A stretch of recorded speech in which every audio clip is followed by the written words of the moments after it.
BJP सरकार ने supreme court में की पीवी नरसिम्हा राव और मनमोहन सिंह की प्रशंसा।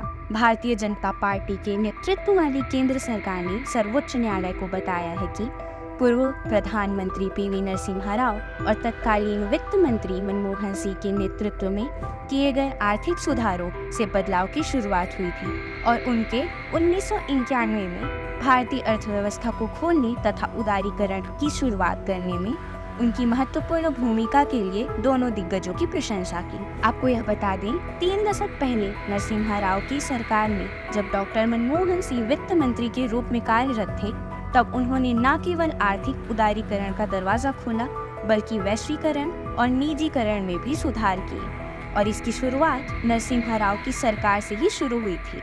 हाल ही में नरसिम्हा राव को सर्वोच्च सम्मान भारत रत्न से भी नवाजा गया है। सर्वोच्च न्यायालय ने की हुई प्रशंसा पर प्रतिक्रिया देते हुए कहा है कि आर्थिक परिवर्तनों ने लाइसेंस राज युग के अंत को प्रभावी रूप से अंकित किया। भारत के मुख्य न्यायाधीश DY चंद्रचूड़ ने उद्योग विकास और विनियमन अधिनियम 1951 की आलोचना करने वाली सुनवाई के दौरान सर्वोच्च न्यायालय की 9 न्यायाधीशों की पीठ का नेतृत्व किया। सर्वोच्च न्यायालय की पीठ ने IDRA 1951 को पुराना बताया और कहा कि यह लाइसेंस राज युग के प्रतिबंधात्मक कानूनों का अवशेष है।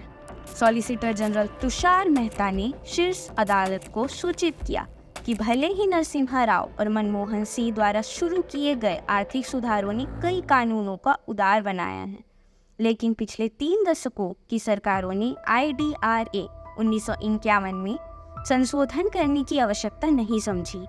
1991 के आर्थिक सुधारों ने कंपनी कानून और व्यापार व्यवहार अधिनियम, एकाधिकार और प्रतिबंधात्मक व्यापार व्यवहार कानून MRTP को उदार बनाया।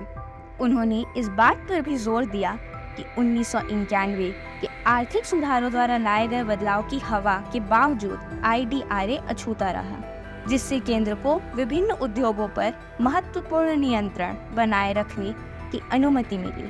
तुषार मेहता पीठ के सवालों का जवाब दे रहे थे, जिसमें जस्टिस ऋषिकेश राय, AS ओका, BV नागरत्ना, JB पारदीवाला, मनोज मिश्रा, उज्जवल भुइयां, सतीश C शर्मा और ऑगस्टीन G मसीह भी शामिल थे।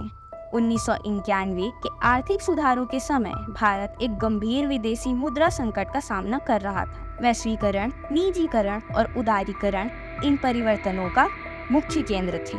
उन्होंने न केवल भारतीय अर्थव्यवस्था को उदार बनाने में मदद की, बल्कि उस राष्ट्र से लाइसेंस राज को भी समाप्त कर दिया। इसके अलावा सॉलिसिटर जनरल ने यह स्पष्ट किया कि कुछ उद्योगों को विनियमित करने से रोकने के केंद्र के फैसले का मतलब यह नहीं है कि उसके पास नियामक शक्ति की कमी है। उन्होंने कहा, केंद्र ने राष्ट्रीय हित में उद्योगों को विनियमित करने की शक्ति बरकरार रखी है, खासकर कोविड-19 महामारी जैसी आपात स्थितियों के दौरान। उन्होंने स्पष्ट करते हुए यह कहा है कि यदि केंद्र औद्योगिक अल्कोहल को विनियमित करने में सक्षम नहीं होता तो कोविड-19 मुद्दे पर प्रतिक्रिया खतरे में पड़ जाती। अब घिसी पिटी खबरें नहीं, देखिए बेहतरीन presentation, high quality informative graphics, more knowledge, सरल और आसान भाषा में सिर्फ 1 मिनट में।